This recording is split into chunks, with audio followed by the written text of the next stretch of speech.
कल कथा का प्रारंभ शुरू हुआ। थोड़ी सी तबीयत में गड़बड़ी थी तो थोड़ा जल्दी कथा।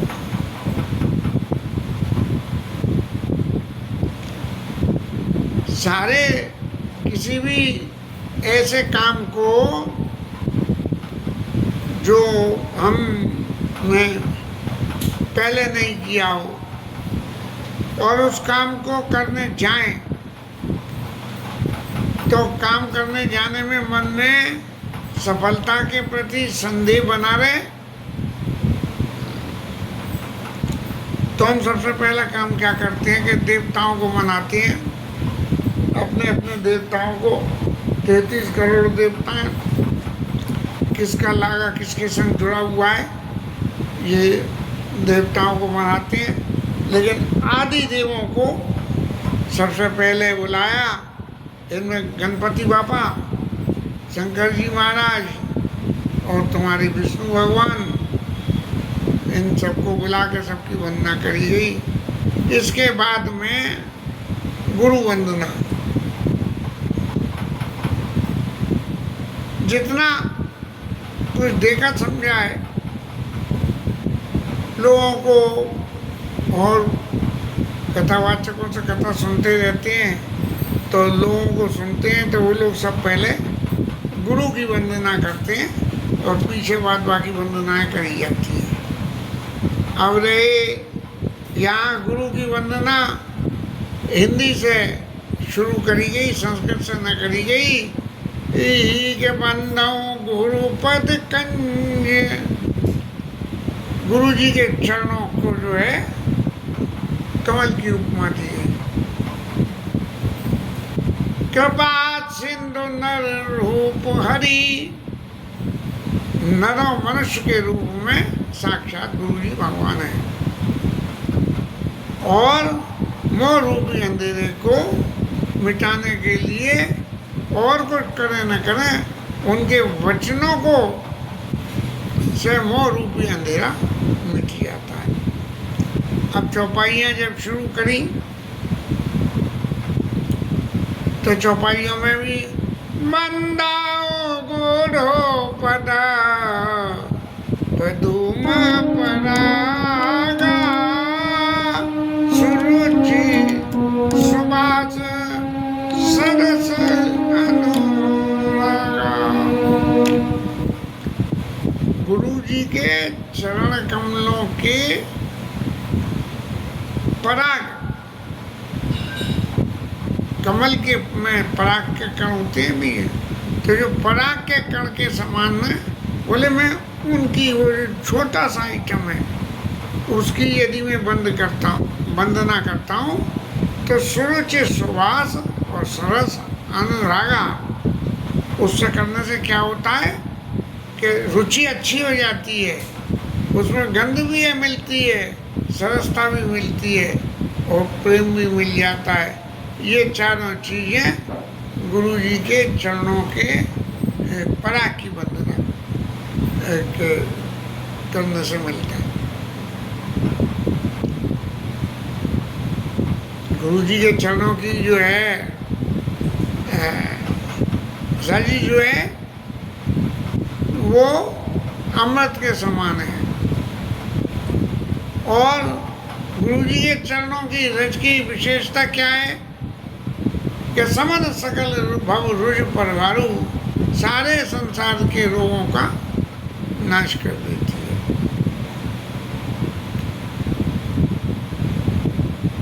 गुरु जी के चरणों की नख की ज्योति,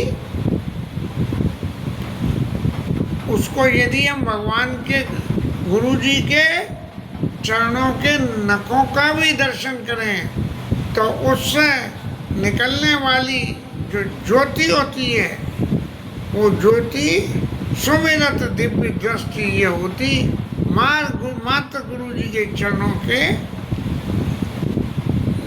नखों के स्मरण मात्र से दिव्य दृष्टि प्राप्त हो जाती है। और फिर क्या होता है कि दलन मोतन सो सब प्रकाशु और बड़े भाग और आवई जासु, चित्त में जो मोह जमा होता है मोह, वो उसको जो है मोह रूपी डरन, मोह तम, मोह रूपी अंधेरे को और उसको जो है मिटा देता है। और बड़े भाग्य उनके होते हैं जो इस क्रिया को करते हैं।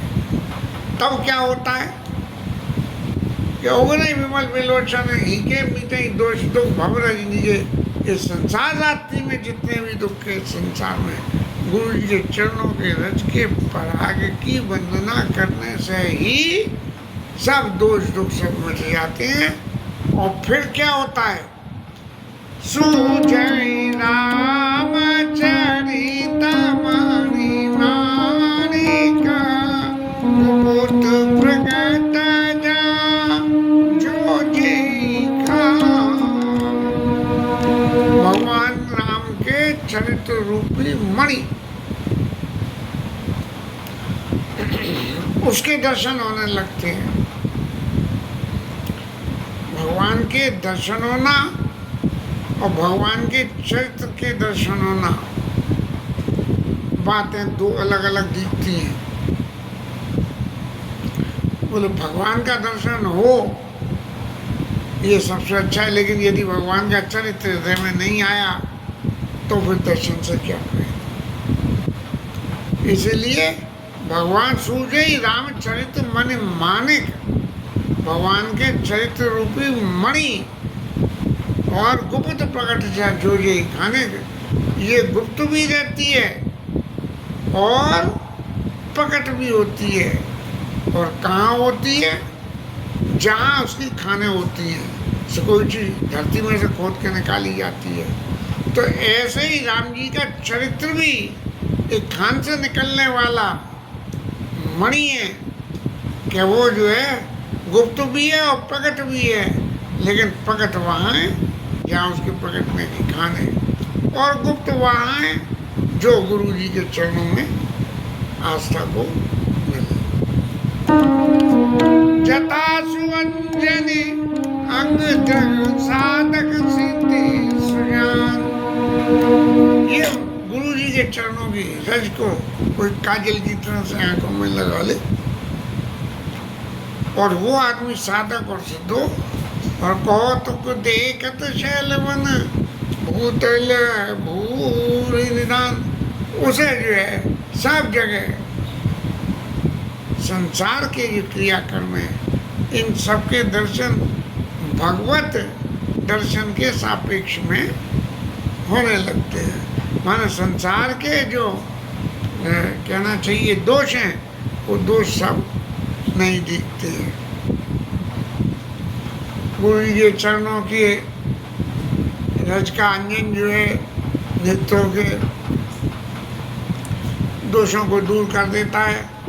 तो गोस्वामी जी कहने लगे कि महाराज मैंने भी गुरु के चरणों के रज का अंजन लगा दिया है और मेरे बिलोचन नेत्र अब जो है विमल हो गए हैं।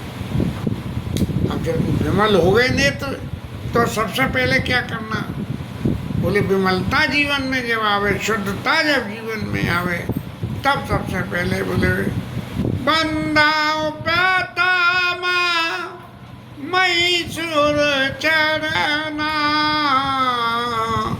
मोह जनित संशय सब हरना। ब्राह्मणों के चरणों की वंदना करूं सबसे पहले। जब दिव्य नेत्र मिल गए तो उनसे जो है ब्राह्मणों के चरणों के दर्शन करके और उनकी वंदना करूं, और मोह रूपी संशय चित्त में यदि है आपके तो इन सब का हरण हो जाएगा। अब मोह एक ऐसी चीज़ है कि ये मोबाइल के कैचे की तरह से आ जाता है, तो हर वक्त कैचे जैसे बने रहते हैं ऐसे बना रहता है। लेकिन जहाँ उसे जो है मौका लगा वहीं हमारे जो है ऊपर हमला हो जाता है। अब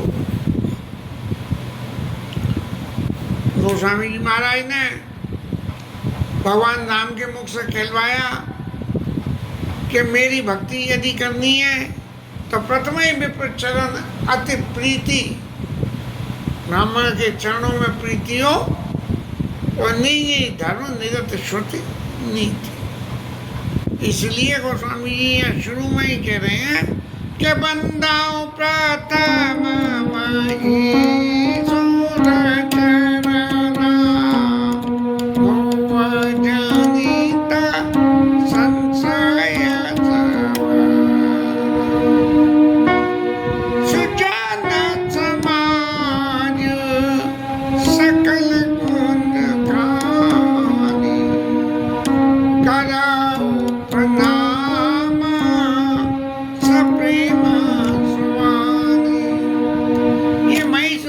देवताओं के लिए चरणों में प्रणाम करो।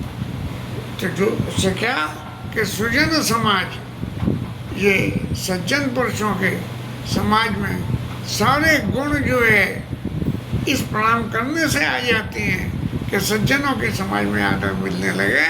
और करो प्रणाम सप्रेम सुवानी, ऐसे ब्राह्मणों के चरणों में मैं बड़ी मीठी वाणी में कि देव आपको मैं प्रणाम करता हूँ।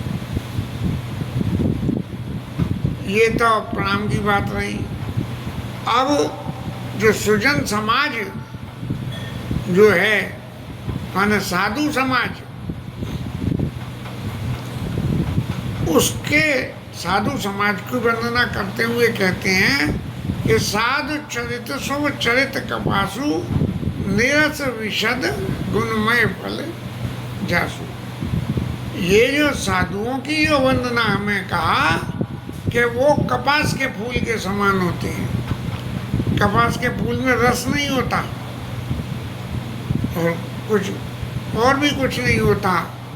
साधु चरित सुचरित कपासु और निरस विशद गुणमय फल जासु। इसके फल में गुण होते हैं। क्या गुण होते हैं कि जब वो पक जाए तो वो फटता है और उसमें से कपास निकलती है, ये उसका गुण होता है। लेकिन उस निकलने वाली कपास का क्या गुण है? जो साई दुख पर छिद्र दुरावा।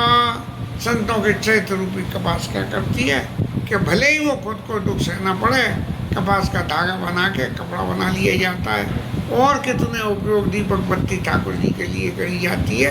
तो इस तरह से जो सही दुख पर छिद्र दुरावा, अपना खुद को दुख सहते हुए भी संत भी ऐसे ही करते हैं, खुद दुख सह लेते हैं लेकिन दूसरे को दुख नहीं दे देते। बंद नहीं जय जस जग जस पावा। इस संसार में वो व्यक्ति बंदनी है जो बंदनी जय जग जस पावा, जो संसार में रह के और यश की प्राप्ति कर ले। अब यश तो दोनों तरह से प्राप्त होता है, सत्कर्म से भी और दुष्कर्म से भी, दोनों से यश प्राप्त होता है। लेकिन सत्कर्म से प्राप्ति यश जो है वो लगातार स्थिर करता रहता है। और दुष्कर्म से प्राप्त रावण महाराज हैं, भले ही उन्होंने कितना ही कुछ करा लेकिन फिर भी उनका चरित्र गाया जाता है। और गोस्वामी जी ने भुसुंडी महाराज के मुंह से कहलवा दिया कि पुनि रावण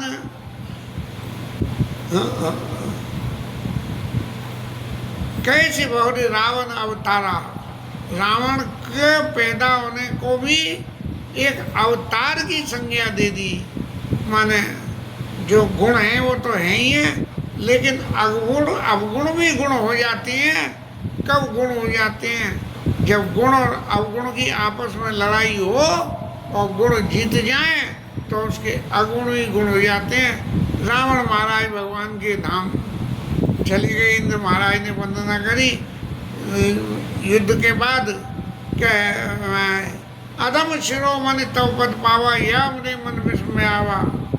और हम देवता परम अधिकारी और स्वार्थ तब भगत विसारी। महाराज हमने तो अपने स्वार्थ के वशीभूत होकर के देव शरीर ही भोग के लिए है आपकी भक्ति का विसर्जन कर दिया। लेकिन रावण महाराज ने तो कुछ भी नहीं करा, सिर्फ आपसे बैर करा और उनको जो है परम पद मिल गया। ये हमारे मन में बड़ी दुख की बात लग रही है। इसलिए जो सही दुख पर छिद तेरावा बंद नहीं जय जगह पावा। और ये जो अपना जो दुख सहके दूसरों का हित करे उनकी वंदना। और फिर मुद मंगलमय संत समाजू, ये संतों का समाज है, ये सब तरह के मंगलों को देने वाला। और मुद मंगल माने खुशी खुशी, खुशी से मुद मंगलमय संत समाजू जे जग जंगम तीर्थ राजू। ये संत का समाज,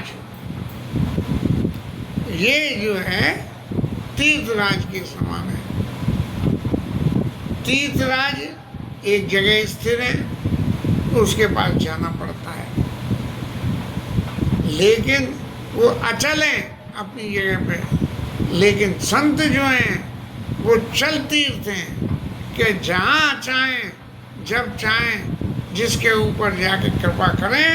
और यदि वो उनका सत्संग करे और उनकी वंदना करे तो उसको जो है तीर्थ करेगा फल मिल जाए।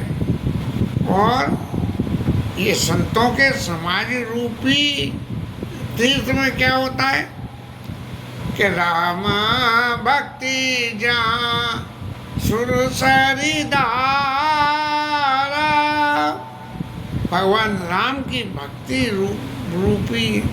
रूपी गंगा की धार ये संतों के तीर्थ में, संत रूपी तीर्थ में बहती है। और सर सही ब्रह्म विचार प्रचारा, जो ब्रह्म विचार इस गंगा की धार में जो संत लोग संतों के तीर्थ में जो विचार ब्रह्म विचार जो संत लोग करते हैं वो सरस्वती नदी के समान है। विधि निषेध में कलिमल हरनी कर्म कथा रविनंदन वर्णी। बोले गंगा यमुना सरस्वती, तो गंगा सरस्वती हो गई। अब यमुना मैया कौन सी है जो निषेध बातें कही गई हैं, ऐसा मत करना संतों को, ऐसा मत करना। इस तरह से ये कर्म कथा रविनंदन वर्णी, ये कर्म की करने की, ये क्या करना क्या नहीं करना, ऐसी बातें जो संतों की कथा में हैं वो जो है यमुना मैया के समान है। हरि हरि कथा विराजित वेणी। वो संतों के समाज में त्रिवेणी क्या है? बोले हरि और हर की कथा, भगवान हरि की और महादेव बाबा की कथा जो संतों के समाज में हो तो त्रिवेणी के समान है। सुनत सकल मुद मंगल देनी, जिसके सुनने से सभी तरह के मंगलों की प्राप्त हो जाती है। तो संत जो है चल तीर्थ है और प्रयागराज अचल तीर्थ है। अब तीर्थ में जैसे प्रयागराज में एक बट का वृक्ष है, संतों के समाज में भैया आपने तीर्थ तो कह दी, लेकिन बट वृक्ष कौन सा है? बट विश्वास अचल निजी धर्मा।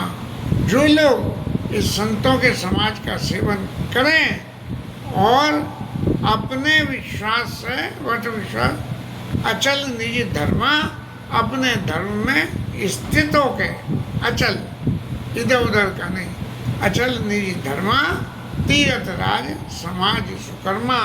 वो ऐसे संतों के तीर्थ में सुकर्म होता है। जैसे तीर्थ में जाओ तो कोई सुकर्म करो, इस तरह से ये जो बट वृक्ष जो है प्रयागराज में, तो जो वहाँ संतों के समाज में जाके जो सुकर्म करे वो जो है बट के पेड़ के समान है। और सबसे बड़ी बात क्या है कि प्रयागराज के लिए तो चल के जाना पड़ेगा, लेकिन इसमें क्या है? सबई चुलावा सब दीना सब देसा, सेवत साधन समन कलेसा। ये संत रूपी तीर्थराज में है, सबको सब जगह सुलभ, जहाँ संत पहुँच जाए वहीं तीर्थ हो गया। और सेवत साधन समन कलेसा, संतों के समाज रूपी तीर्थ का सेवन करने से सारे क्लेशों का अंत होता है। ऐसे अगत अलौकिक तीर्थ राहु देई सत्य फल प्रकट प्रभाव। ये जो तीर्थ संतों का जो तीर्थ है उसका सबसे बड़ा गुण क्या है? अकत अलौकिक, ये अपने आप में बड़ा दिव्य संतों का तीर्थ, देई सत्य फल प्रकट प्रभाव। और ये तुरंत बहुत बढ़िया संतों के समाज का फल देता है। पहली कथा में भी आई थी, डाकू ने बेटे से कही कि कभी कथा हो रही हो तो मत सुनियो, और बेटे ने एक दिन जो है उसके मरने के बाद में कथा सुन ली और उस दिन डकैती का काम बंद कर दिया। ऐसे ही दे सत्य फल प्रकट प्रभाव। जब ये इतनी महत्ता इस कथा की है तो सोने समझई जन मुदित मना, लोग इस बात को समझ के और बड़े खुशी मन से ये संत रूपी तीर्थ में प्रयागराज में जाते हैं, स्नान करते हैं ना, सोने समझई जन मुदित मना और मज्जई अति अनुराग, इस संत रूपी समाज में मज्जन करते हैं, हाथ पैर धोते हैं, कुल्ला करते हैं, शरीर स्नान करते हैं। लाई चार फल अछत तन साध समाज प्रयाग, साधुओं के समाज रूपी प्रयाग में जो जाके स्नान कर ले और मुदित मन से, तो उसको क्या हो? अर्थ धर्म, धर्म अर्थ काम और मोक्ष, ये चारों फल की प्राप्ति हो जाती है। इस तरह से जो है साधु समाज की वंदना गोस्वामी जी महाराज ने करी और एक और गारंटी, एक क्लोज लगा दिया कि मज्जन फल पे की तत्काला। यदि साधु समाज का आप सेवन करोगे, उसमें जाके स्नान कर लोगे उस तीर्थ में, तो का को हो पिक बको मराला, कि कौआ भी जाके जो है हंस बन जाता है। और कोई ये कहे कि महाराज आप तो वैसे ही, ये यादव जी महाराज की तरह से, क्या आप तो वैसे ही गपटी हाँक रहे हो, तो नहीं यार, ऐसी बात नहीं है। क्यों कि सुने आश्चर्य करे जने कोई, सत्संगत महिमा नहीं कोई, सत्संग की महिमा से कितने कितने दुष्टों का ये उद्धार हो गया। अजामिल ब्राह्मण पाप करता था और उसकी मुक्ति हो गई। और वाल्मीकि महाराज डकैत थे और वो सुधर गए कि राम राम राम राम जपने का। एक दिन संतों मिल गए और उनको पकड़ लिया, तो संतों को पकड़ के उनसे कही कि अपना माल मत्ता हवाले करो।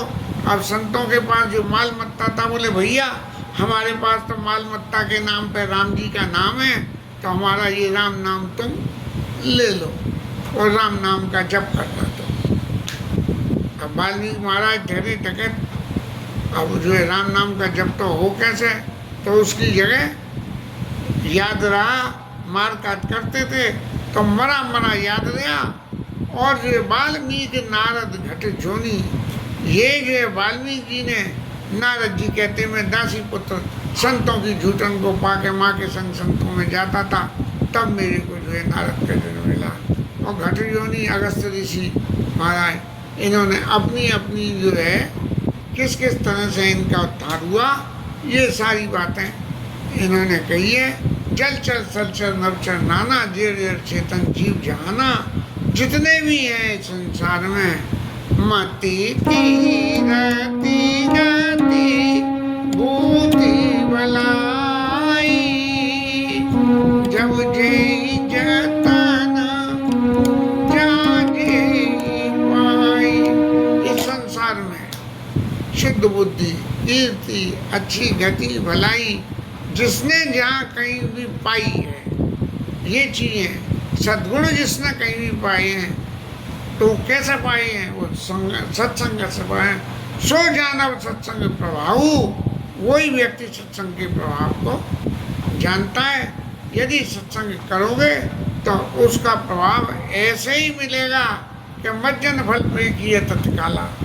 जैसे गंगा में जाओ और स्नान करो तो सबरे पाप जो है गंगा हरण कर लेती है। ऐसे ही संत रूपी समाज की गंगा में जाओगे तब जो है मत की गति तो भलाई। जब जय जतन जहाँ जय पाई सो जानव सत्संग प्रभाऊ लो कहू वेदन आन पाऊ। सत्संग के अलावा कोई दूसरी और रास्ता ही नहीं है। और तो और सही यदि सत्संग करोगे तो चित्त में विवेक जागृत। बुद्धि हमेशा लोभ के वशीभूत रहती है, लेकिन विवेक जो है वो बुद्धि के अधीन नहीं होता है। विवेक माने क्या वास्तव में जो होना चाहिए उसका हमें ज्ञान है। इसलिए सो जान बिन सत्संग विवेक न होई। यदि विवेक कर पैदा करना है तो सत्संग करना पड़ेगा। लोगों राम कृपा बिन सुलभ न सोई। ये विवेक भी जो है बिना राम जी की कृपा के नहीं आता है। और राम जी की कृपा पाने के लिए क्या करना पड़ेगा? बोले सत्संग करना पड़ेगा। सत्संग मंगल मूला सोई बल सीधी सब साधन मूला। सारी सिद्धियों को देने वाला जो है सत्संग है, सब तरह के मंगलों का मूल है। इसलिए ये वक्त नहीं फिर आने का, सत्संग करो सत्संग करो। ये वक्त नहीं फिर आने का, सत्संग करो सत्संग करो। लोगों ने भजन गाया है, अब ज़्यादा तो याद नहीं है कथा के लिए। और तैयारी करना शुरू करा करेंगे कि कुछ भजन जो है जो वास्तव में कथा के प्रभाव को बढ़ावें, उनका गान टान करें। और सबसे बड़ी बात क्या है कि दुष्ट आदमी भी सत्संग के प्रभाव से जो है सुधर जाता है। कितने दुष्ट लोगों ने दुष्टता छोड़ी और सत्संग के प्रभाव से ही छोड़ी। अब उनके उदाहरण देने में तो वो जो है जितनी राक्षस योनियों का उद्धार हुआ वो सब जो है सत्संग के प्रभाव से। सत्संग कैसे मिला? बोले दुश्मनी के नाते मिल गया। जो भगवान को राम ही रीझ भजो चाहे खींच भजो, राम जी को भजन करा चाहे रीझ के चाहे खींच के, लेकिन सबका उद्धार हो गया। और एक सबसे बड़ी बात एक और है कि यदि कोई विधिवत सृजन कुसंगत पर रही, बोले ठीक है भैया सत्संग करते रहते हैं लेकिन फिर भी कभी कभी कुसंग मिल जाए तो क्या करें? तो यदि जो है सत शुद्ध रही सत्संगत पाई, पारस परस को घात सुहाई। यदि विषवत सृजन कुसंगत पर रही, फनि मनि समनिज गुण अनुसरई। मणि के मणि सांप के ऊपर रहती है, लेकिन सांप की मणि जो है, सांप तो जहर छोड़ देता है लेकिन मणि में जहर नहीं होता। अरे गिरल दुख दारिद्र है, यदि मणि मिल जाए तो दुख दारिद्र इन सबका हरण हो जाता है। और दुष्ट लोग भी संतों के संग में सत्संग पाई, पारस परस को घात सुहाई। ये संतों की महिमा है कि जैसे पारस पत्थर से जो है कोई लोहा छुआ दो तो वो सोना बन जाता है, ऐसे ही दुष्ट भी संतों के संगत से संग बन रहा है। विधि हरि हरि कभी कोविद वाणी कहत साधु महिमा सक्षानी। कभी कोविद सब लोग जो है साधुओं की संतों की इतनी महिमा है कि इसको वर्णन नहीं कर सकते हैं। संतों की महिमा अनंत है, उनको मैं प्रणाम करूं। और सोमो पई कहीं जात न कैसे, साग बनिक मणि गुन गनु। जैसे सब साग सब्जी बेचने वाले बनिए को जो है मणि की कीमत क्या मालूम, ये संतों के समाज की जो मणि है, इस मणि की कीमत मेरे जैसे आदमी को क्या मालूम है। लेकिन मैं बराबर उनकी वंदना करते हुए कह रहा हूँ कि बंदो संत समान चिता, हित अनहित नहीं कोई। संत के समान दूसरा कोई नहीं है और कोई हित अनहित को मिटा के हित करने वाला संतों के समान दूसरा कोई भी नहीं है। और वो गुण कैसे है? अंजलिगत सब सुमन जिम सम सुगंध कर दो। जैसे हाथ में कोई बढ़िया खुशबूदार फूल ले लो और फिर फूल लेके उठा के रख दो, लेकिन हाथों में उस फूल की सुगंध आ जाती है। ऐसे ही संतों के साथ में रहने से ये दुष्ट लोग भी जो है सुधर जाते हैं और उनके जीवन में भी खुशबू पैदा हो जाती है। संतों के एक गुण और क्या है? संत सरल चित जगत हित। सारे संसार का जो हित चाहे वो संत। जान स्वभाव स्नेह, उनका स्नेह रूपी जो उन स्वभाव में जो स्नेह होता है कि सब जगत अपना क्या है भजन, तो वो जो है संतों के जान स्वभाव स्नेह और बाल विनय सुन सुरुचिल, बाल विनय सुन करे कृपा रामचंद्र देव। संत महाराज, मैं आपकी इतनी वंदना इसलिए कर रहा हूँ कि आप मेरे को जो है रामचंद्र देव भगवान राम के चरणों में मुझे रति दो। संतों की वंदना तो खूब लंबी चौड़ी महाराज कर दी। अब संत हैं कैसे, इसकी पहचान कैसे हो? भाई पीतल सोने का फर्क, पीतल और सोना सामने हो तो फर्क हो जाए। तो इसलिए गोस्वामी जी महाराज ने फिर असंतों की वंदना और करी, दुष्टों की भी वंदना करी, जिससे कि क्लासिफिकेशन जनरेट कर दिया और इसे कर लेंगे।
हनुमान की जय, उमापति महादेव की, श्री राज की जय, श्री राधा रानी जय, जय श्री राधे।